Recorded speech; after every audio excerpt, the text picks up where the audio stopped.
বিকেলের নাস্তায় মাত্র একটি ডিম আর ১ কাপ আটা দিয়ে সবচেয়ে সহজে পরিবারের সবার জন্য তৈরি করে নেওয়া যাবে এমন একটা দারুণ মজার মিনি মোগলাই পরোটার রেসিপি আজকে শেয়ার করব। এই মোগলাই পরোটাগুলো অনেক বেশি মজার হয়, বাসায় একবার তৈরি করলে পরিবারের ছোট থেকে বড় সবাই অনেক বেশি পছন্দ করবে আর মজা করে খাবে। তো মোগলাই পরোটাগুলো তৈরি করার জন্য প্রথমে আমি একটা মিক্সিং বলে ১ কাপ আটা নিয়ে নিচ্ছি। এরপর এর মধ্যে দিয়ে দিচ্ছি স্বাদ মতো লবণ আর ১ চা চামচ রেগুলার রান্নার তেল। এবারে তেল আর লবণটাকে আটার সাথে হাত দিয়ে একটু ভালোভাবে মিশিয়ে নিব।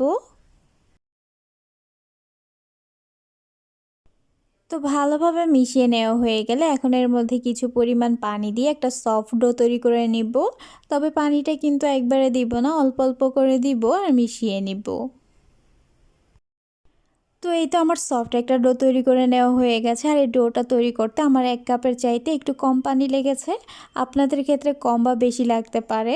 এবার হচ্ছে ডোটাকে ঢাকনা দিয়ে ঢেকে রেস্টে রেখে দিব ৫ মিনিটের জন্য। এরই মধ্যে মোগলাই পরোটার ভিতর দেওয়ার জন্য পুরটা তৈরি করে নিব।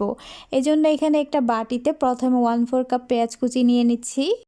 এরপর এর মধ্যে দিয়ে দিচ্ছি 2টা কাঁচামরিচ কুচি আর অল্প কিছু পরিমাণ ধনিয়া পাতা কুচি, দিচ্ছি সামান্য লবণ আর হাফ চামচ চাট মশলা। এবারে সবগুলো উপকরণ হাত দিয়ে একটু ভালোভাবে মিশিয়ে নিব পেঁয়াজটা একটু নরম না হয়ে আসা পর্যন্ত। তো ভালোভাবে মথে নেওয়ার পর পেঁয়াজটা যখন নরম হয়ে গেছে এই পর্যায়ের মধ্যে একটা ডিম ভেঙে দিয়ে দিচ্ছি।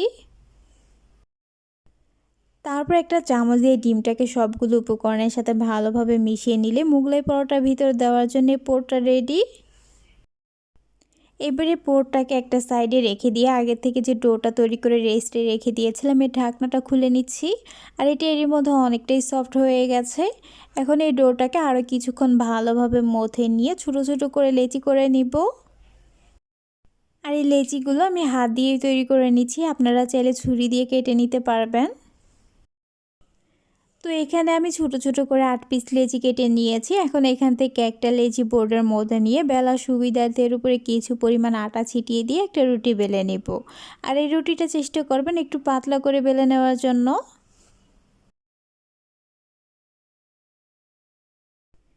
রুটিটা বেলে নেওয়ার পর এবার আগের থেকে যে ডিমের পোরটা তৈরি করে রেখেছিলাম এখান থেকে 1 চামচ পোর নিয়ে রুটিটার মাঝখানে দিয়ে দিচ্ছি। তারপর রুটিটার চারপাশে সামান্য পানি লাগিয়ে দিচ্ছি, এতে করে ভাজার সময় আর খুলে যাবে না। এখন রুটিটা 4-5 ভাঁজ দিয়ে মোগলাই পরোটার শেপ তৈরি করে নিব। আশা করছি আপনারা দেখেই বুঝতে পারছেন কাজটা আমি কিভাবে করছি। তো এই তো আমার একটা মোগলাই পরোটা শেপ তৈরি করে নেওয়া হয়ে গেছে আর বাকিগুলো আমি একইভাবে তৈরি করে নিয়েছি। এবার হচ্ছে এগুলোকে ভেজে নিব। এজন্য চুলায় একটা প্যানের মধ্যে পরিমাণ মতো তেল দিয়ে ভালোভাবে গরম করে নিয়েছি। এখন এই গরম তেলের মধ্যে মোগলাই পরোটার ভাজের এই সাইডটা নিচের দিকে দিয়ে মোগলাই পরোটাগুলো দিয়ে দিচ্ছি, তাহলে আর এগুলো খুলে যাওয়ার কোনো সম্ভাবনা থাকবে না।